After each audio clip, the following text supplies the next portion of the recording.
और गौसे आजम शेख अब्दुल कादिर जिलानी का मकाम और मर्तबा यही था। आपके खुतबे में लोगों ने कलमा पढ़ा है, लाखों लोगों ने अपने गुनाहों से तौबा की है। एक यमन से शख्स आया था, वो राहिब, गौसे आजम का खुतबा सुना, बयानात सुने, बयानात सुनकर जैसे ही वो गौसे आजम का खुतबा खत्म हुआ, उसने उठकर कहा, हुजूर यमन से आया हूं, राहिब ईसाई हूं, हुजूर कलमा पढ़ाए, मुझे भी अपने नाना का गुलाम बना दे। जब उस राहिब ने कलमा पढ़ा, कलमा पढ़कर मुसलमान हो गया ना, तो लोगों ने पूछा, यमन कहां, बगदाद कहां? यमन में कोई कलमा पढ़ाने वाला नहीं था, बगदाद आकर तू कलमा पढ़ रहा है।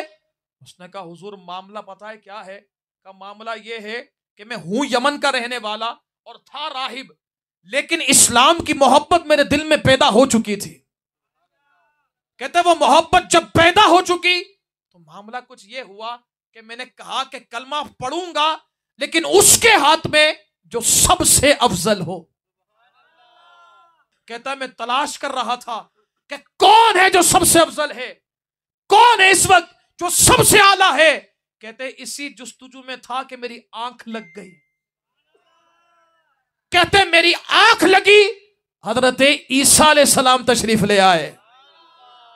वो ईसाई था ना, ईसा अलैहिस्सलाम तशरीफ लाए।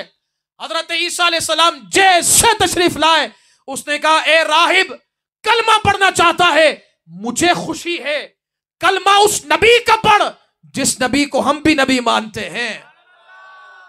फरमाया उस नबी का कलमा पढ़, और तेरी ख्वाहिश ये है कि उसके हाथ में पड़ेगा जो सबसे अफजल हो।